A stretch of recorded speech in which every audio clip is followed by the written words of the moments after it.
Hi there. Today we're going to show you how to pickle some beets. A lot of people don't know what to do with their beets. There's 1,000,001 recipes that you can use to get rid of your beets, and about 1,001 different pickling beet recipes. So this is our rendition on how we like to do it ourselves. So for this particular pickled beet recipe, we're going to need salt, sugar, brown mustard seeds, anywhere from 6 to 8 small to medium beets, about this volume, 1 small to medium onion. We're using star anise today, but you can also use caraway seeds if you have those. Apple cider vinegar and or white vinegar. Today we didn't realize we were so low on apple cider vinegar, so we're going to use 1 cup of apple cider vinegar and 1 cup of white vinegar, but it's 2 cups of vinegar total. You're also going to need your cutting board, a knife, some measuring spoons, about 4 jars, and a large pot to boil the beets in, because we're going to pre-cook them before we pickle them. So we're going to start by washing our beets. As I mentioned before, we're going to be cooking them, we're going to be boiling them before we do the pickling process, just so that we make sure that they're safe to eat.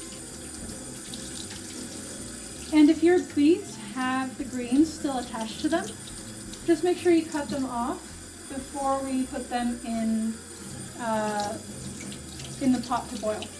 If you do have beets with the greens still on them, before you think about throwing them away, try sauteing them. They're a fantastic swap for spinach if you don't have it. They're also very tasty, and personally I kind of prefer them over spinach. Now that we have all of our beets clean, we're going to add them to our large pot.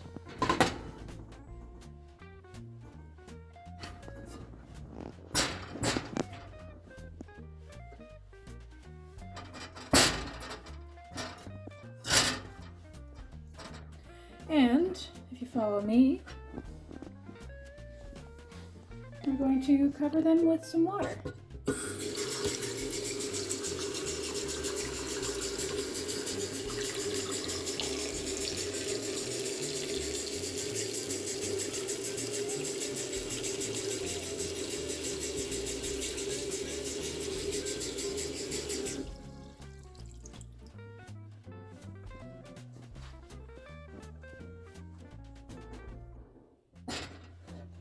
So your pot will probably look different than ours.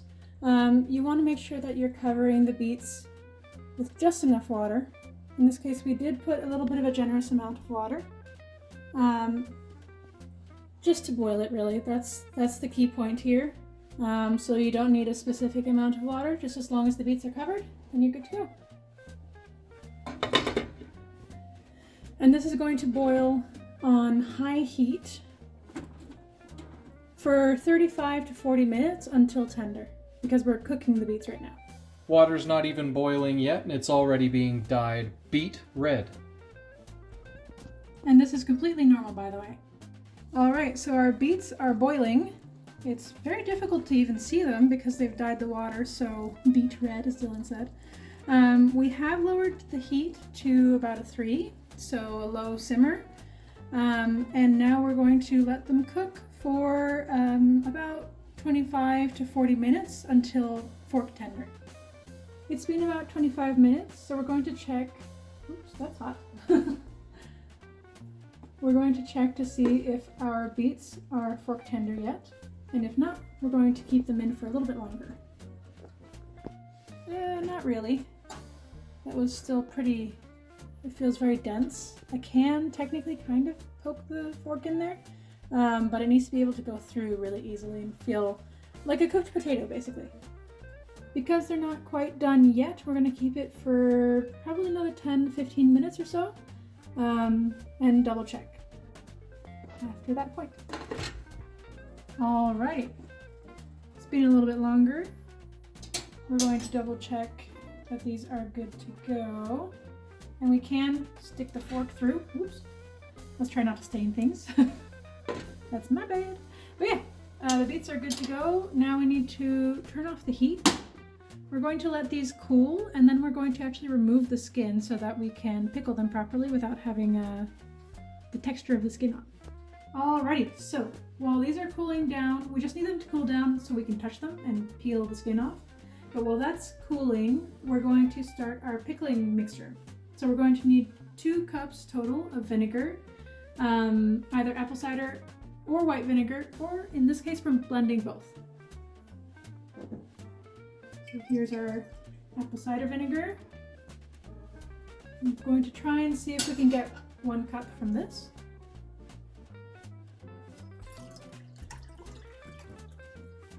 Just shy of, so that's good enough. And if you see any sediment in there, that's completely normal. That's just, it's natural apple cider vinegar. And we're gonna do 1 full cup of white vinegar.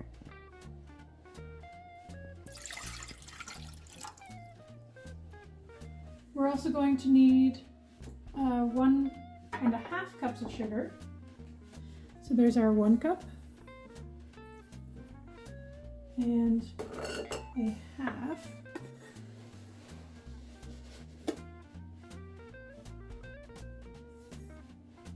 And we're going to finish this off by adding an extra 1/2 cup of just plain water. All right, so now we're going to put this on high, bring it to a boil. I'm just giving this a gentle stir. The goal is to have all the sugar crystals in here melted, so there's no crystals left and everything is dissolved into the liquid properly. We've got our jars ready here, so we're going to start adding our pickling spices to each jar.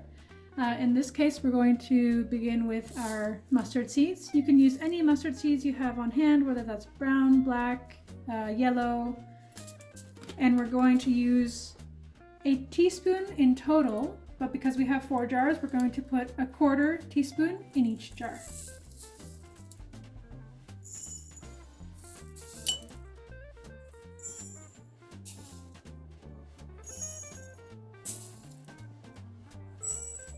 We're also going to be putting 1 of these star anise pods in each jar. If you're using caraway because you don't have star anise, we're going to be using 2 teaspoons. So for 4 jars, that would be 1/2 teaspoon of caraway seeds in every jar. But in this case, we're using star anise, so we're going to put 1 pod in each. Anise is the licorice family, so it does taste a little bit licoricey, but it adds quite a lovely flavor to it.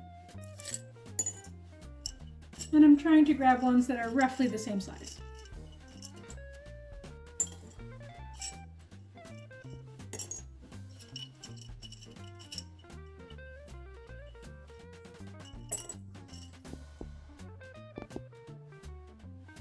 The last thing we need to do to season our pickling jars is onion. So this can be any onion. If you have red on hand, go for it. If you have yellow or white, that works too. Anything that's a small to medium onion, and we're going to split this between the 4 jars.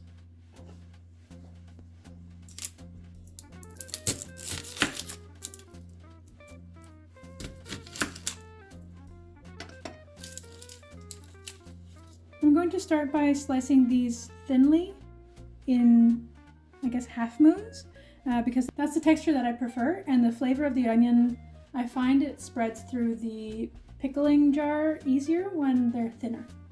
So there's more surface area for the onion to get everywhere. The pickled onion also goes great on sandwiches. Yes, and the beets as well.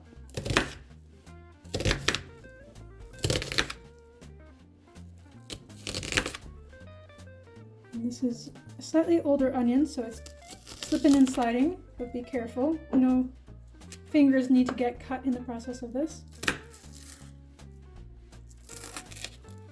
Now that our onion is cut, we're going to layer it on the bottom, and this is a rough estimation, there's no exact science to it. So I like to grab a bit and kind of break it up a little bit so that you get the individual strings.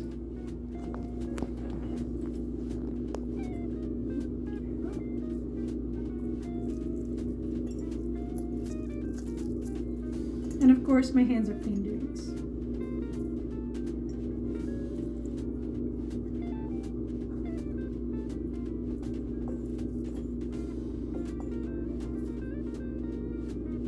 these will also turn bright pink because of the beet juice.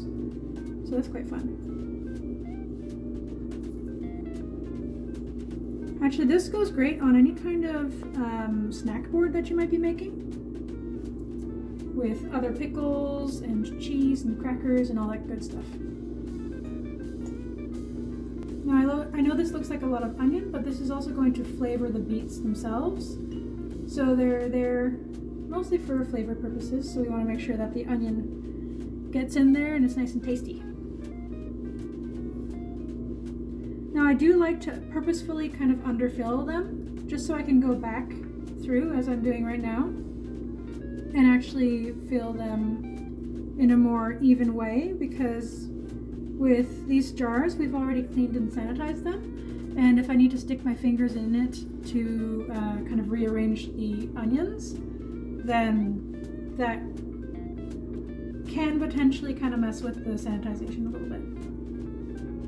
Alright, it's roughly split between all four.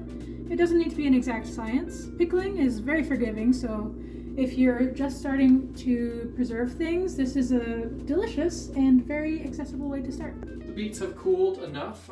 It's not a smart idea to stick my hand into steaming water, so I'm going to use these tongs here. You can also use a fork if you don't have tongs. And I'm going to bring that over here. And you should be able to just pull the skins right off. It is still going to be a little bit hot at this point, but you can definitely let it cool further if that's too hot for you to grab comfortably.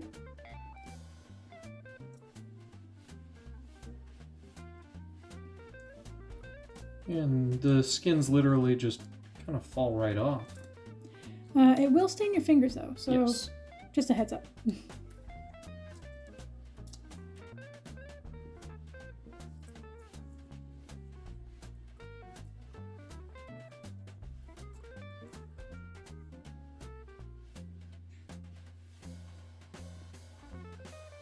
Okay, we'll throw this into the scraps bowl. Looks almost like ketchup.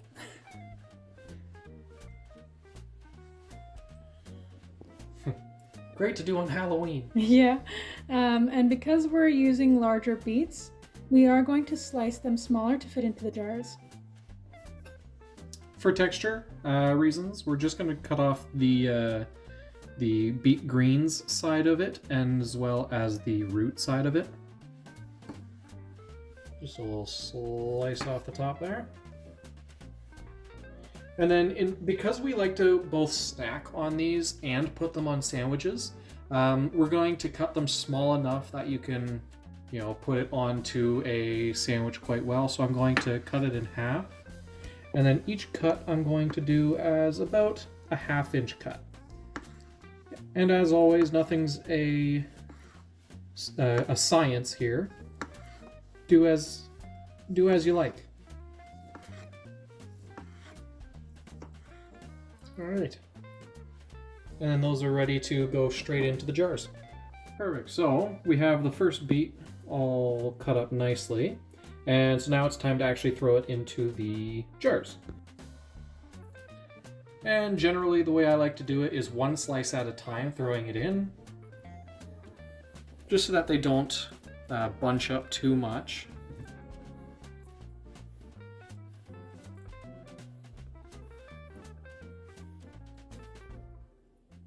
And the beets are still quite warm, so they're starting to fog the glass. Yeah. All right.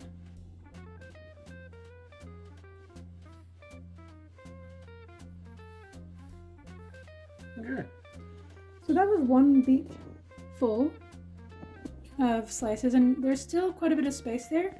So we want to try and aim to fill about there. So there's still a little bit of room. So I'm sure we'll grab some of the other beets and we'll top it up. Before we add the pickling liquid to the beets, we did sanitize a canning funnel. You can pour the liquid in without a canning funnel. This just makes it significantly easier. Now that that's all blended together, we're going to pour it into the jars here.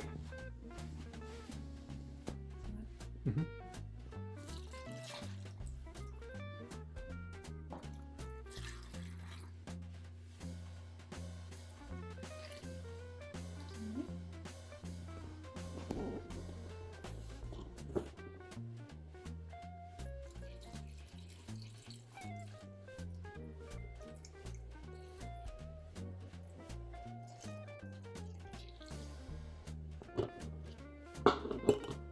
now that everything's ready to actually be sealed off, the next step is to get the lids. So I'm gonna grab onto the lid, and I'm gonna set it gently onto the top. And that's all I'm gonna do. And then I'm just gonna grab the next one,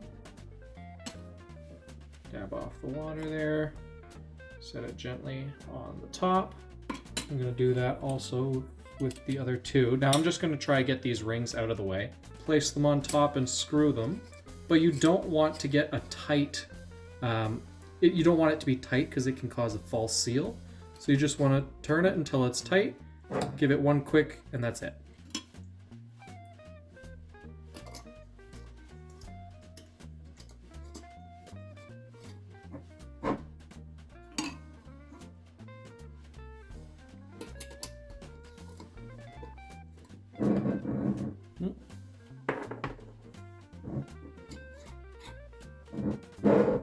Alrighty, now these are ready to be water bath canned. Our pickled beets are done, so you can either water bath can these or you can keep them in the fridge. You will need to wait about 2 weeks or so until you can eat them, not because they're bad to eat before that, but because that's when the pickling will have its full effect. And it's already darkened quite a bit because of the beets. And you can see there's still some white onion there, but that will be beet red in no time.